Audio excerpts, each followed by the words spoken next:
شارێک مەکۆی داهێنان بێ، نەوەیەکیش پەروەردە کە داهێنەر بێ، باوەڕ بەخۆ بێ و منەت بێ، بۆ دووروبەروەک و چرا و بۆ دوژمنان بێستەمەر بێ. سلێمانی ئەو شاری کە بووی تێیاوەری ناتوانی دەستبەرداری بیت، هەموو دەم دەست لە ملانێ بیت. لەم شارەدا مرۆڤگەلێک پەروەردە بوون، بە ئاوی کانێسکان گۆشکراون و لە حوجرەی خواجە فەندیدا ئەلف و بێ فێر بوون. دواتر بوونەتە چرا و ڕێگەی تاریک و نوتەکی ڕۆشنبیریان ئاوەدان کردوێتەوە. لە مێژووی ئەدەبی کوردیدا لەو تەمەنەی کە بەڕێی کردووە، شاری سلێمانی پشکی شێری بۆ خۆی بردووە، نەوەیەکی پەروەردە کردووە کە دواتر بۆتە جێگەی شانازی سلێمانی. یەکێک لەو کێسایەتیانە زێوەری شاعیرە ناوی تەواوی عەبدوڵڵای کوڕی محەممەدی ئەفەندی مەلا ڕەسوولی بە بنەچە پشدەریە و لە ساڵی 1875 زەینی بەرامبەر 1291 کۆچی لە شاری سلێمانی لە گەڕێکی کانسکان هاتوۆتە دنیاوە. زێوار یەکێکە لە شاعرە گەورەکانی کورد، لەگەڵ شاعرێتێکەشە کەسایەتیەکی سیاسی واتە بەو مەفهومەی کە هەتا سەر ئێسقان لەگەڵ شۆڕشەکەی شێخ مەحموودا بووە. ناوی زێوار لەوە زێوار بە واتای ئەو تاجە ئاڵتونەیە کە هەندێکان وەک تاجێک خەنە سەر مەلیکەکەیان ڕسمی تاجێکی ئاڵتونی تایە، ئەوە زێوەرە، واتە خۆی لە قەبەکەی بۆ خۆی ئەو ناوی بۆ خۆی هەڵبژاردووە، واتە ئەو ڕەمزی عەقڵ و ڕەمزی قووەتە. تاوان ڕەمزی قووەت ئەو خوێنەواری و توانە عەقڵیەتی کە هەی بووە. مەرجەعیاتی ئەم شاعرە گەورەی کورد یەکەم لە ئەدەبی کوردیەوە کۆمەڵێکی زۆر توانە شێعرەکانی هەڵێنجاوە لە نالی و کوردی و سالم و مۆلەویەوە زۆر معجەب بۆ بەمانە. ئەمە یەکێکە لە ئەو سەرچاوانەی کە شاعرێتی لێ هەڵگۆزیوە. جگەلەوە ئەدەبی تورکی و ئەدەبی فارسی و ئەدەبی عەرەبی ئەو سێ زمانەی زۆر بە باشی زانیوە، تەنانەت شتیشی لەو زمانانەوە وەرگێڕاوە وەک ئەدەب وەک شێعر، واتە ئەو لە 4 زمانە باڵادەست بووە و ئەم 4 زمانە لە بواری شعر و ئەدەبا بێگومان کاتێکە تێکەڵە بن، کاتێکە سوود لە زمانەکان ئەبینێ، ئەمانە ئەبن بە کۆمەڵێک جۆگەلەی خوڕ و ئەڕژێنە سەر ڕووباری توانا و کەسایەتی مامۆستا زێوەرەوە. باوکی خوێنەوار بوو، کاتب زەبتی مەحکەمە بوو لە سیتە کاتی خۆی، لەبەرەوە ئەمیشی ناردوێتە بەر خوێنن. خوێنی ئەو سەردەمە وەختی خۆی زیاتر فارسی بووە لە حوزە و مزگەوتەکانە.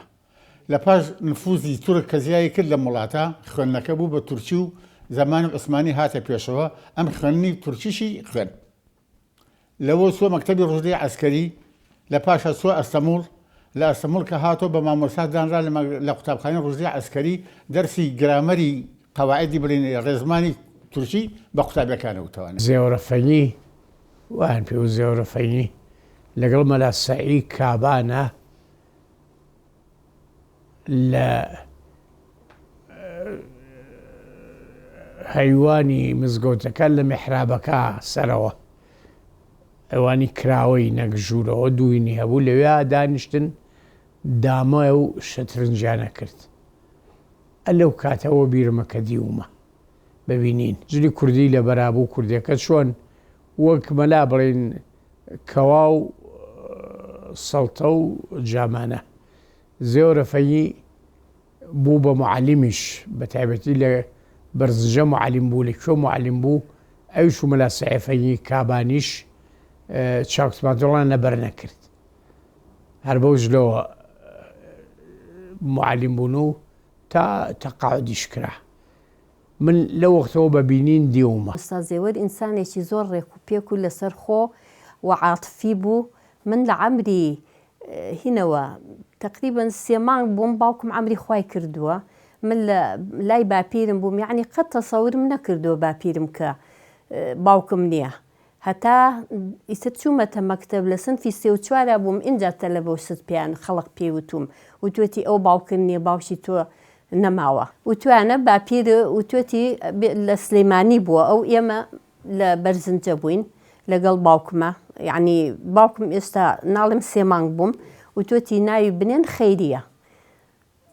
ئیتر من باپیرم ناوی ناوم خەیریە فترەیە کە باوکم عەمری خوای کردووە دایکم لەگەڵ باپیرمان لە بەرزنجە دانیشتون لە ماڵی ئەوان بووە چونکە ئیتر باوکم عەمری خوای کردووە نەماوە ئەو لە ماڵی باوکی بووە لە بەرزنجە باپیرم مامۆستا بووە لە بەرزنجە ئەو دڵبەرە نەوڕەستە کە ڕەنگی بنوێنێ ڕەنگە لە فەلەک جەمعی مەلایک بنوێنێ تیغی خەمی ئەبرۆی ئەگەر بێتە بزوتن زنجیری ئەمەل ڕشتەی ئیمان ئەپسێنێ هەر لەحزە بە شعلە و ڕوخی گوڵ ئاتەشی خۆی لەم بۆتەی سینە مەسی قەلبم ئەتوێنێ هەر لەحزە بە شعلە و ڕوخی گوڵ ئاتەشی خۆی لەم بۆتەی سینە مەسی قەلبم ئەتوێنێ بنیادی خەیاڵم کە ئەشوبها بەدەماوەند هەر لەحزە بە تیرێکی موژەی دای ئەڕوخێنێ ڕۆحت کە بەهای ئیشوە و نازی ئەوە زیوەر لەو کافرە خۆدلاودە کە دینت ئەڕفێنێ لەو کافرە خۆدلاودە کە دینت ئەڕفێنێ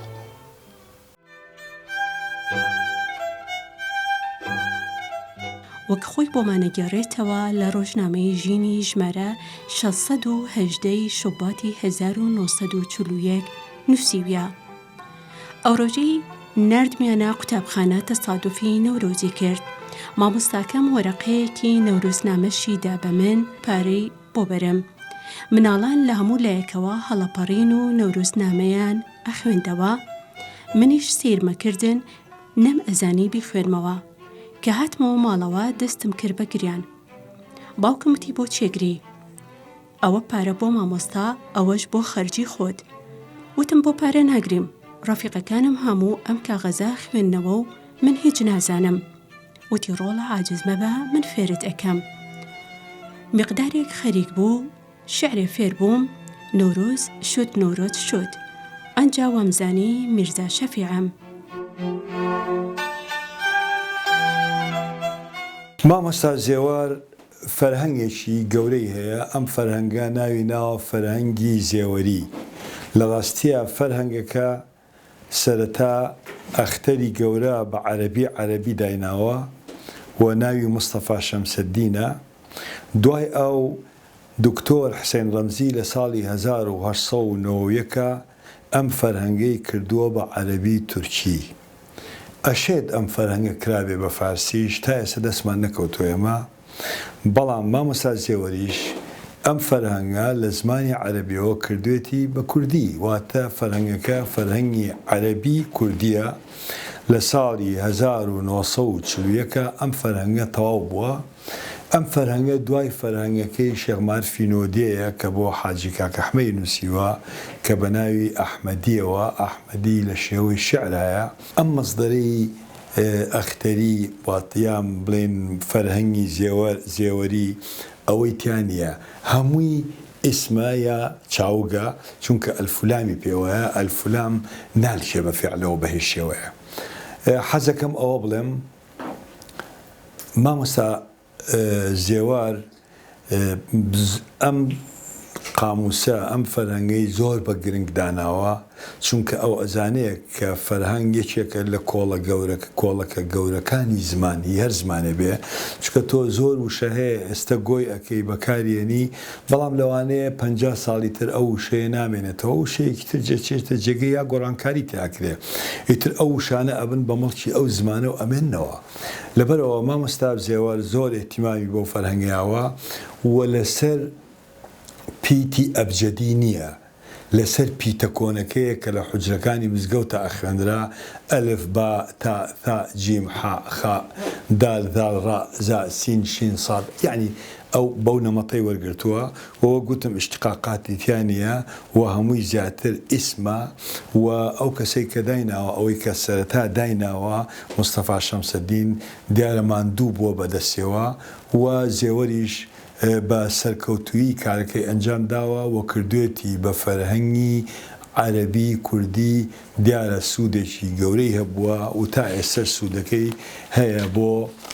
خوێنەری کورد بۆ مناڵانی کورد بۆ شاگردی قوتابخانەکانمان. ئێستاش باش بیرمە مامۆستای گیوی مکریانی ساڵی 45-46 هاتبوو ڕسمی شاعرانی ئەگرت کۆمەڵێکی باشیە بۆ ئاخر مامۆستای گیو شعری خوانی لێ سەنگن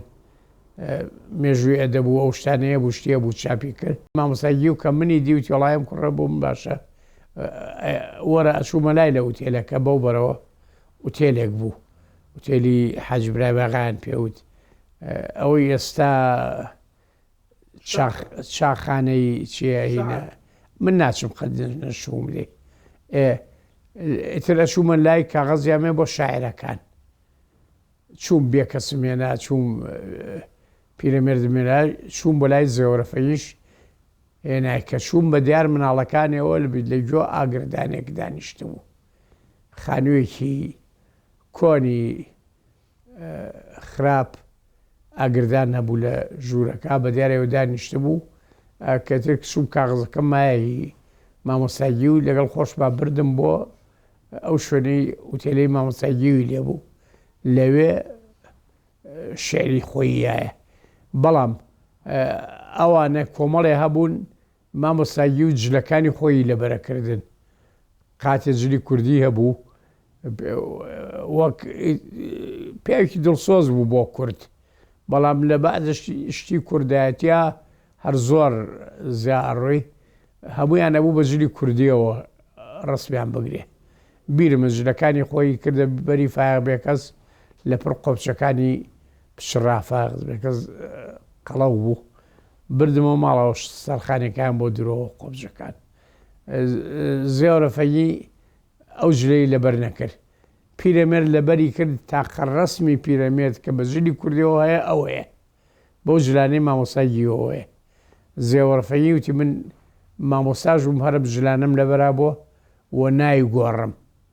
نایگۆڕم تەنانەت سەینووری بەرزنجی هەبوو بوو بە مفەجشی معریفیان پێوت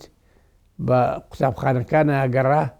کە زێوەرەفەیی بەو جلانەوە دی بوو لە بەرزنجە توی خۆت دارفرۆش توی نەخر خۆم مامۆستام من مامۆستام جا زێوەرەفەیی بەرگی نەگۆڕی دەرسی خۆی تەوە تکاندی ئابڕووی چەمەن بەڕووی ئابدارەوە شکاندی نرخی نەستەرەن بە زولفی موشکبارەوە چمە لەمەی لەنەی لە جام ئەگەر بە خەندە بێتەلام چمە لەمەی لەنەی لە جام ئەگەر بە خەندە بێتەلام بەڕووی تابدارەوە بە چاوی پڕ خومارەوە ئەرەق نییە لە عالەما کە لابەرێ لە دڵ غەما ئەرەق نییە لە عالەما کە لابەرێ لە دڵ غەما جگە لە قەترە ئارەقێ لە ڕوود کە دێتە خوارەوە ئەرەق نییە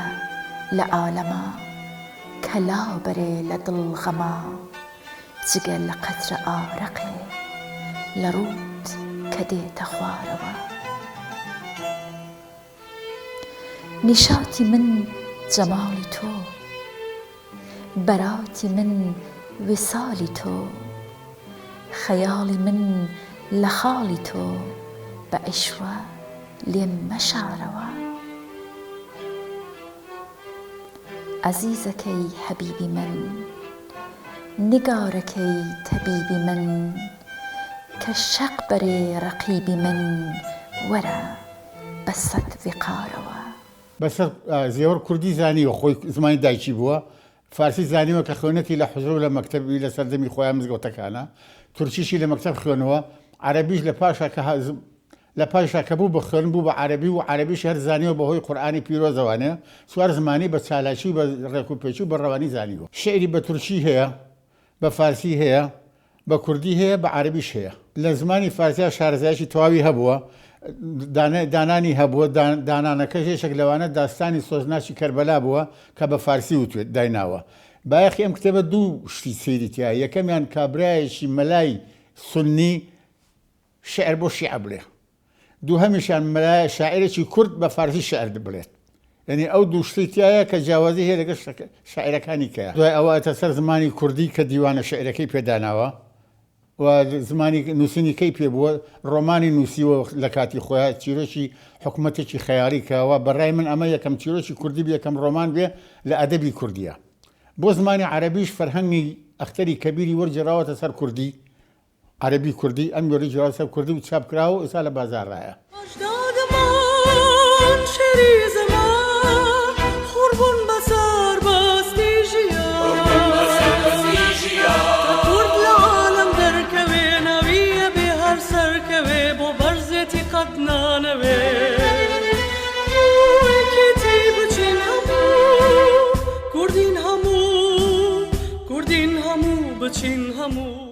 هیچ جیاوازیەک نەبوو لە بینی کچ و کوڕە. کچەکانی زۆر لە کوڕەکان خۆشەویستتر بوون. بەلایەوە زۆر یعنی عەتفێکی عەجایبی هەبوو بەرامبەر بە کچ. زۆری کچ خۆشەویست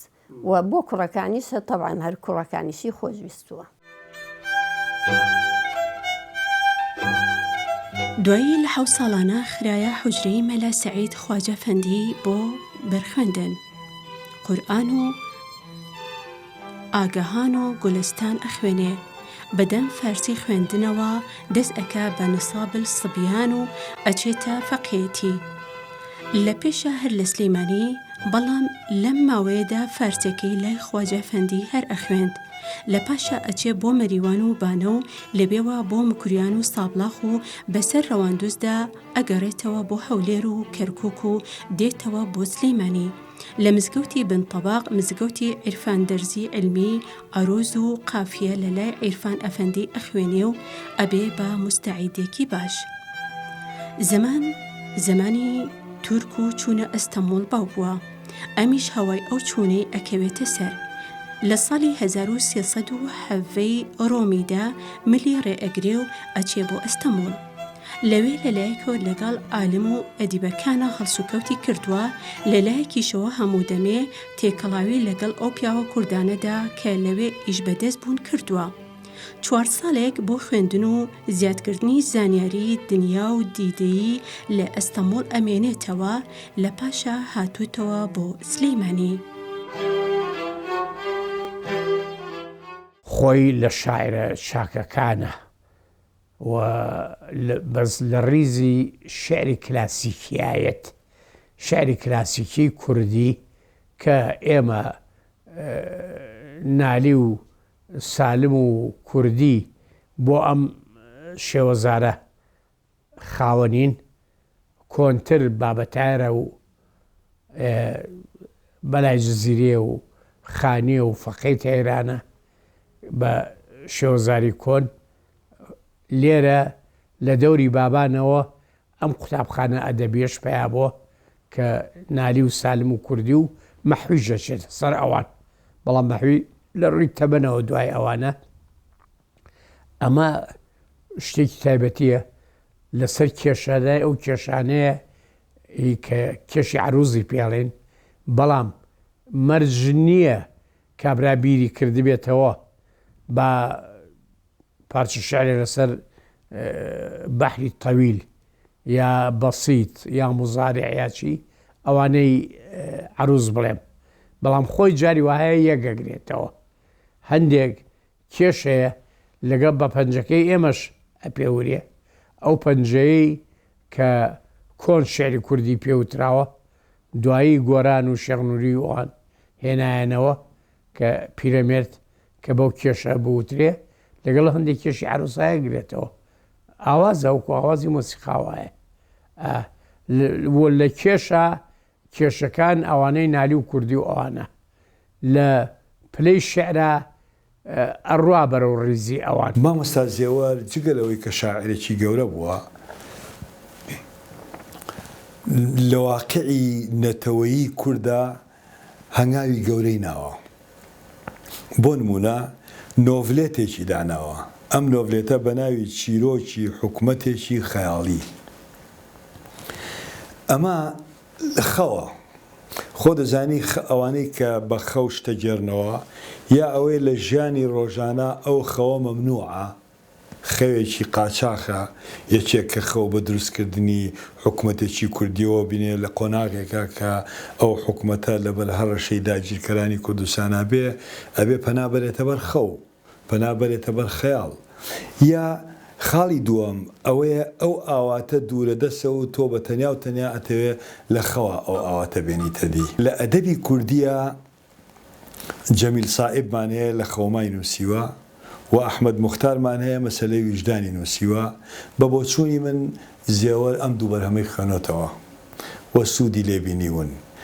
ئەم لە خەومایە لە هەلای ئەدەبی کوردیان نییە، لە ئەدەبی عەرەبیە ئەبوو عەلای مەعەڕی هەیە ریسالە غوفرانی نووسیوەتەوە، ئیبن شوهەیدی ئەندەلوسی هەیە تەوابع و زەوابعی نووسیوەتەوە، دانتی کۆمیدیای ئیلاهی نووسیوەتەوە. واتە ئەمانە هەموو ئاواتە دوورە دەستەکانن یا ئەو خەیاڵانن کە ئەو داهێنەرە گەورانە بیریان لێ کردەوە خسوێنێتەوە چۆرچەوەی دەوڵەتێکەوە. بە بۆچوونی من ئەم چیرۆکی حکومەتی خەیاڵی زێوەر دوای شکستی حکومەتەکەی شێ مەحموودی 1922 و بە بۆچوونی ئێمە ئەشێت لە ساڵی 1225 تا 1230 ئەم چیرۆکی حکومەتی خەیاڵی داناوە. ئەگێڕێتەوە ئەڵێ ڕۆژە من ئەمیست بچمە سەر شاخێکی بەرز کە سەیرەکەم لە خوارەوە هەر عەشایەری چەکدارە و ئەڕۆن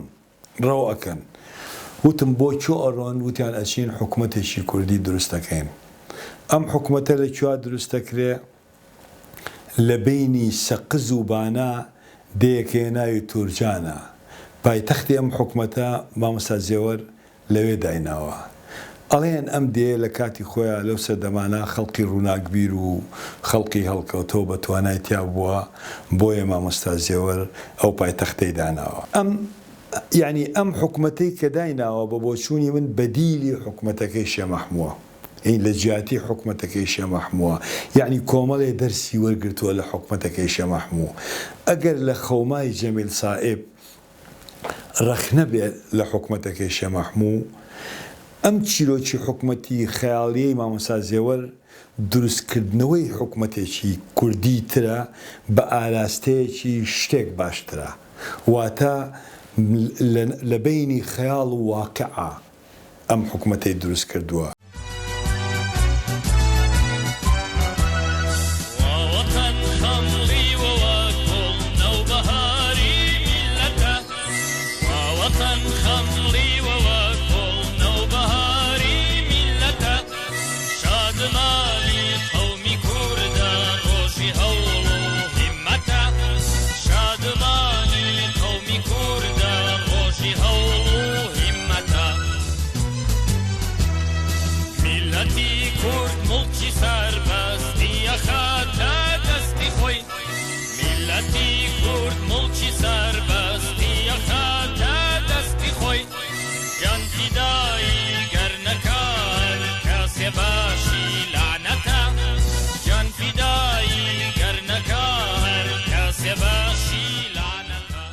دۆستایەتی لەگەڵ شاعیرەکانی سەردەمی خۆیان هەبووە. لەوانە پیرەمێردی نەمر بێخود بە ڕەحمە بێ مەلا مەحموو، مەلا سەعیفەنگی کابان، عەرزێ بکەم شێخ نووری شێخ ساڵح،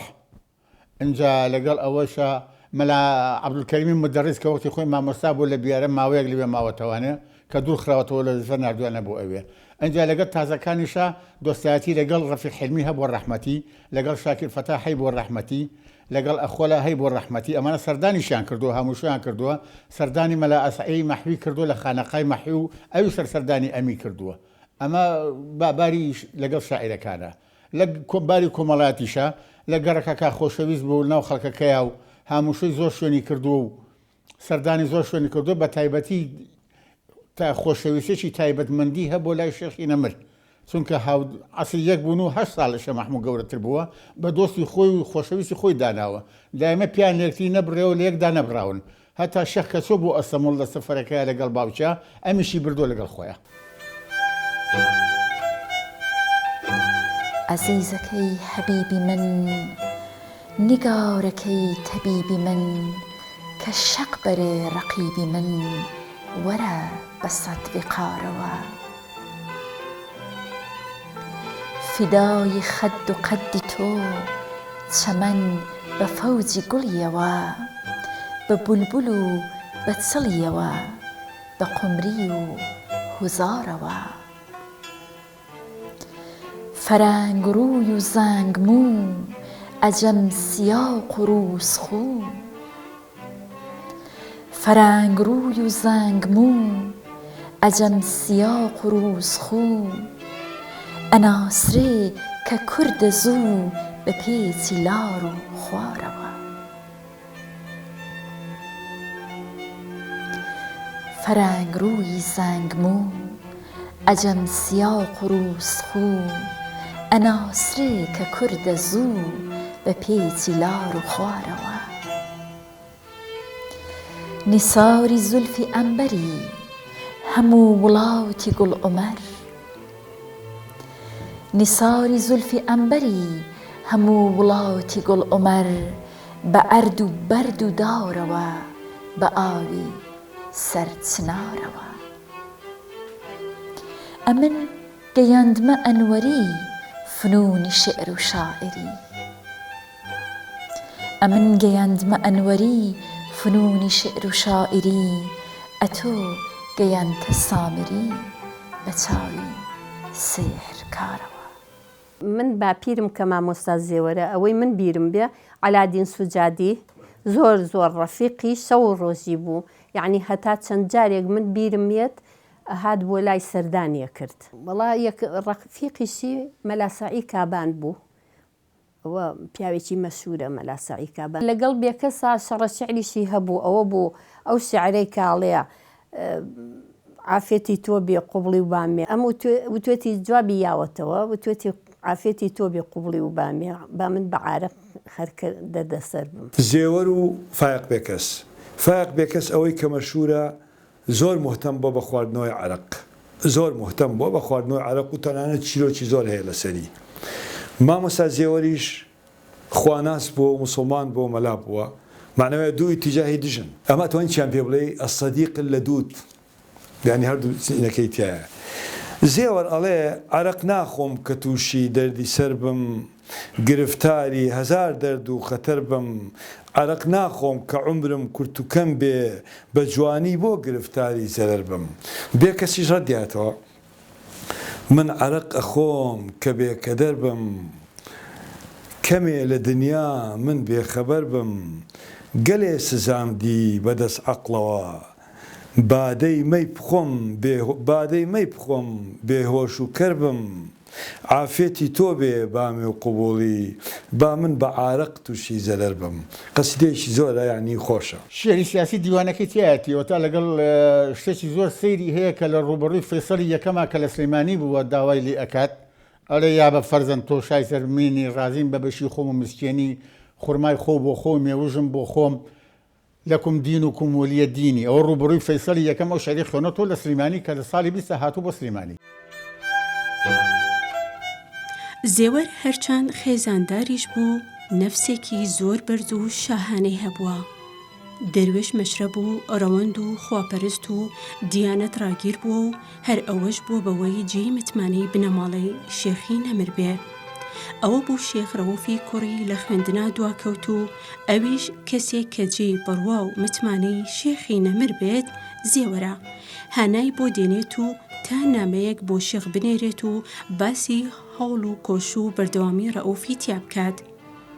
بەو نامە شیرین و ئەدەبیە بەرامبەر سەردار و مەلیک و حکومداری کوردستان نامەیەکی جوان و قەشەنگ و ڕەنگین ئەرازێنێتەوە ئەمەش ئەوە گەیەنێ کە شێخ زۆری خۆشویستوە و ڕێزی تایبەتی بۆ داناوە و ئەمیش جێی لە دڵی شێخی نەمردا کردوێتەوە و لە ڕاستیە دامەزرێنەری سرودی کوردیە. من کاتی خۆی وتارێکم لەسەر نووسی بوو لە ژینە زێوەر دامەزرێنی سرودی کوردی یەکێک داو بەنەڵێم کەسی خۆمەتی گریام کە خوێنمەوە ئەوەی بە ڕێکی گێڕاوەتەوە گوێم لێ بووە. ئەوە پێم ناخۆش بوو کە قوتابی تەلەبە لەو قوتابخانەی فێسەڵیە سرودیانەوت سرود ئەو وەختە تورکەکان شەرقیان پێوتوە ئەوانی خەڵک شەرقی پێوە شەرقیانەوت بە تورکی ئەرو چەنە قەلعایی چندە پێم ناخۆش بوو بە تورکی بوترێ. هاتم سرودەکانم کرد بە کوردی ئای کوردینە ئای مەردینە با دەست لە ناو دەست خەین هەموو بۆ بەرزەتی خاکی وەتەن بۆ ئیتیحاد دوای کردی بۆ یەکێتی بۆ ئیتیحاد بچین هەموو کوردین هەموو براگەل بخوێنن توانا بن خەبەرداری ئەحواڵی دنیا بن وازامۆشیەوە یا دڵزارە ئەویکەیان بۆ پێشەوە ئەی کوردی ئازا پێشکەوە بۆ پێشەوە ئەی کوردی ئازا. ئیتر کۆمەڵێ سرودی وتووە سرودەکانی کرد بە کوردی پێش ئەو نەکراوە. باوکم بەیانیان لە ماڵەوە لەگەڵ ئێمە بوو بە ئیشیشی بازاری هەبووە پێداویستێکی ماڵ هەبووە ئەوانەی هەموو جێبەجێ کرد و ئەی هێنایە و دایانە تانانی نۆڕۆ ئۆخرا و پشوێشی بۆ ئەوە. ئەنجا دوای ئەمە زێوەر لە بینی ماڵی خۆمان و مزگەوتی بنتەبەقا کە ئەم دیودی و بن دەرگایشی پسکۆلە هەبوو لە دەرگاکە و ئەسۆ ئەو دی و مزگەوتەکە و لێ لە هەیوانەکە لەگەڵ مەلاسایەفەنگی کابانە دانیشن دوو بە دوو کاتیان بەچی ڕابوەر تاوەکو وەختی بانگی عەسر یا بانگی شێوان دامایانە کرد بۆ خۆیان شەترەنجیانە کرد و دانیشن مناقەشاتی شعریانە کرد و شتی ئەدەبی و کەسانی کە سەردانیان ئەیان و ڕاوبۆچوونیان لەگەڵ ئەگۆڕینەوە بازیە پرسوڕیان پێکردن ئەمان وەڵامیان ئەیاوانێ. قوربان لە تەمی ئاهی دڵی خەستە حەزەرکە ئیسا نەفەسی هەستە بەلای ئێمە گوزەرکە ئەی چهرە مەلەک حەیفە ڕەقیب بۆتە ئەنیست ئەی چهرە مەلەک حەیفە ڕەقیب بۆتە ئەنیست لەو جەننەت و فێردەوسە ئەو ئیبلیسە بە دەرکە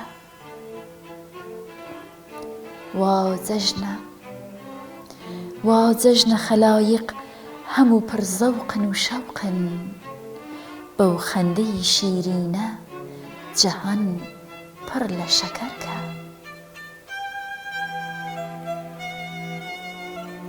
وا جەژنە خەلایق هەموو پڕزەوقن و شەوقن بەو خەندەی شیرینە جیهان پڕ لە شەکەرکە جەژنانەی من شەهدی دەمی تۆیە کە بیدەی تفلی دڵی من غەرقی حەنای خوێنی نەزەرکە ڕەغمەن لە حەسوودانی من و دوژمنی باڵات ئەم جەژنە وەرە ئەم غەزەلە تازە لە بەرکە ئەو دڵبەرە ڕەنگینە کە سەنگین دڵە دایم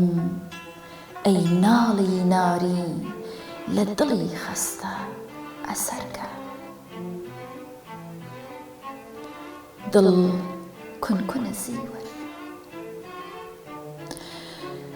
کونکونە زیوەر بە خەدەنگی موژەدایم لادە لە دڵی ڕوحی ڕەوانی بەسپەرکە. مۆستا زێوەر پیاوێکی زۆر ڕێک و پێک زۆر هادێ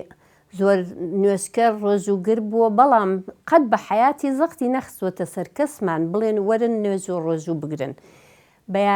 شەو کە پارشێو بووە ئەوەی کە من بزانم لە سلەیمانی کە دانیشتین پارشێوان خەبەریە کردینەوە برنج و ئیتر بامی و ئەو نەوعەشتانەیان لێنا هەڵیان نەستانین منی سو خاڵە مەحموو خاڵە حەسەن لەگەڵ پورە ئامینە و پورە جەمیلە تۆزێ گەورەتر بوو لەم ئێمە هەڵیان نەستانین ئەیانگو هەستن هین بکەن بە ڕۆژوو بن ئەیگو بە ڕۆژوو بن هەتا سعات دەوری ئیتر لە دوانزە قەیناکە بیشکێنن ئێمە دوایی بۆتانەیەن لە یەک. ئەگە باسی زێوەر بکەن و بێنە سەر زێوەر ئەبێ باسی سرودەکانی بکەین و ئەبێ باسی شعرەکانی بکەین کە بۆ نیشتیمانی وتووە لەگەڵ ئەو شتانەی کە بۆ مناڵی وتووە. سەرەتای سرودی کوردی لە زێوەرەوە دەست پێ کاوە ڕێزکەشتێنی ئەم شتە تازەیە بوو تازەیە بۆ لە کوردیە. بۆ بابەتی ئەدەبی مناڵیش هەر زێوەر سەرەتای ئەم شتە بۆ ڕێزکەشتێن بۆ بابەتی بۆ ئەوتووە. لەبەر ئەوە سرودەکانی و ئەچێتە قالبی سیاسیەوە زیاتر لە پەروەردەکردنی مناڵەوە بە شعری نیشتیمانی دەست پێەکە تایەتە سەر وردە وردە بۆ گەورە و بۆ ملەتەکە. زێوەر جوویکی مۆسیقی هەبووە. دووەم کەسوەتە ئەستەمۆڵ لەگەڵ شێ مەحمووە لەوێ جوێی لە سرودەکان بوو کە بە تورکی مناڵانی مەکتەبی تورکیا و ئەستەمۆڵ وتویانە بخوان بۆ مەتنی وڵاتی خۆیان. ئەم هاتۆتەوە لە سلەیمانی ئەو شعرانەی کردووە بە شعری کوردی نەک تەرجەمە. ئاوازەکەی هێناوە بە شعری کوردی داڕۆشتەوانێ و بە شعری نیشتیمانی و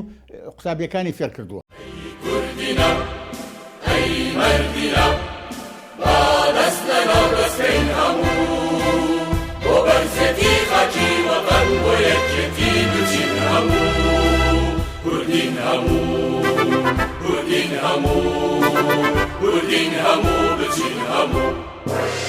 بێکەس نییە دایکی وەتەن ئێمەش فیداکاری ئەوین تا کورد لە عالەم دەرکەوێ ناوی ئەبێ هەر سەرکەوێ بۆ بەرزیەتی قەت نانەوێ بۆ یەکێتی بچین هەموو کوردین هەموو بچین هەموو. زێوەر چۆن شاعیرانی پێش سەردەمی خۆی لە تورک و فارس و کوردەکان کاریگەریان هەبووە لەسەری و ڕێباز و ڕێوشوێنی زۆریان بە شعرەکانیەوە دیارە، هەروە ئەمیش کاریگەری تەواوی هەبووە لەسەر شاعیرانی هاوچەرخی خۆی وەکو مامۆستانی خۆڵی خۆش بوو ئەلائەدین سەجادی و ڕەفیق حلمی و عەلی باپیر و شێخ نووری شێخ ساڵح و عەلی عارف ئاغا ئەخۆل و بێکەس و بەختیار زێوەر و زۆری تریش لەسەر هەمووشیانەوە پیرەمێردی نەمر. زێوەر بەرهەمی زۆرە لەمانە کە لە سەردەمی ژیانی خۆیدا چاپکراون، ژیانی پێغەمبەران، دەستەگوڵی لاوان، چیرۆکی خێوی نەو مزگەوت، داستانی سوزناک کربەلا شعرە بە فارسی لە چاپ دراوە 1988، چیرۆکی حکومەتێکی خەیاڵ و بەشێک لە کتێبی من العەمان إلى العەمادیە، سۆزی نیشتیمان بەشێکی کەمی دیوانی شعری ساڵی 1957 چاپکراوە. فەرهەنگی زێوەر دەستنووسە و ئامادەیە بۆ چاپ بریتیە لە 23,000 وشەی عەرەبی وەرگێڕاونەتە سەر زمانی کوردی و وەرگێڕانی کتێبی ئەلزەن بەئەقەت البەیضا کە هی نووسەرێکی رووسی بوو بە ناوی گریگۆری بترۆف. دیوانی زێوەر ئێمە ئەوەی کە ڕخنەی ئەدەبی کوردیە خوێنینەوە یا ڕخنەی ئەدەبی عالەمیژە خوێنینەوە زۆر شاعر هەیە بڵێن لە بواری غەزەلە شاعری چاکە، هەیە لە بواری وەصفی سروشتە شاعری چاکە، هەیە لە بواری شعری ئیخوانیاتە شاعری چاکە. ئەم هەموو مەبەستەکان شعری وتووە و شعرەکانیشی شعری چاک و سەرکەوتون. یەکێک لەوانەی کە مەسەل شعری دڵداریە، شیوەنە، حەماسەتە، شعری تەعلیمیە، ئیخوانیاتە، پیاهەڵدانە، پند و ئامۆژگاریە، لاقرتیکردنە، سروشتی کوردستانە، لە هەموو ئەم بوارە دیوانێکی دەوڵەمەنی هەیە و شعری زۆر چاچی هەیە و هەستەکەی شعرەکانی ئەو قۆناغا کەلیماتی کوردی پاکی تایە. ئەتوانم بڵێم هەندێک کەلیماتی کوردی پاکەی خۆی هێناوێتە ناو زمانی کوردیەوە، یعنی بازدانێکە لە قۆناغی نالی و سالمەوە بەرە و وردە وردە پاکشکردنەوەی شعری کوردی لە زمانی بێگانە. دائیمە ئەیوەستانین ئێمە ئەیگوو وەرن ئەو شعرانم بۆ بڵێن چەند شیرینە لامدار و بەردی وەتەنم بە فیدایەکەم سەر و گیان و بەدەنم خاشی وەتەنم گشتی زێڕ و زیوە بەردی وەک گەوهەرە ئاوی کەوسەرە فەرزە بۆ وەتەنمان چەند فیداکردن لە ڕێ ئەم خاکەدا بە کۆمەڵ مردن دەسا کوردینە بەسێ ئەم حاڵەتە بۆ تەرەقی قەومی کورد ئەمڕۆ ڕۆژی هیمەتە. يعني أما الشعراء مزمون أمانوتو أيودي آفرين بومبلين إخوة وطن أواكي هر عيني ست أبي سر شعري جنابي بابيد كز ما مستازي ورا بۆ سرودە کوردەکان زۆر سرودی کوردی هەیە لەوانە ئەی کوردینە ئەی مردینە لەوانە تا دەست لە مل هیوانەکەم لەوانە واوەتەن خەمریوەوە گوڵ لەوانە فەخرە بۆ ئێمە کوردستان ئەمانە هەمووی سرودن و هەمووی ئاوازی تایبەتی خۆی هەیە بازێ لە ئاوازەکان و کوردمان لە تورکی وەرگیرەوە بازێکیش هی ناوخۆی ئێرەیە هەموو دەم ئێستا مشتاقم کە نایێ دڵبەرم یادێ ئەما ئەو ڕەنگە سەد ساڵیش لە حاڵی من نەکا یادێ هەتا شیرینی دەوران و مقیمی ڕوتبەی نازی بە ناڵە و شۆرش و غەوغا هەموو کەس بۆتە فەرهادێ تحير ما وميارا تحير ما وميارا لفني ناز خود بازي چلون فير بو كمن داليشة بتعليم أستاده قليكم وتبدل دانيش الدنيا پر لآشوبة هتاكو عاقبة قرتي كمندي زلفي السيادة ظلم وك بلبلي كشمير سمرقندة ظلم وك بلبلي گلزاري كشمير سمرقندة لسد آواز خوينه بو گلي گرلي بدا باده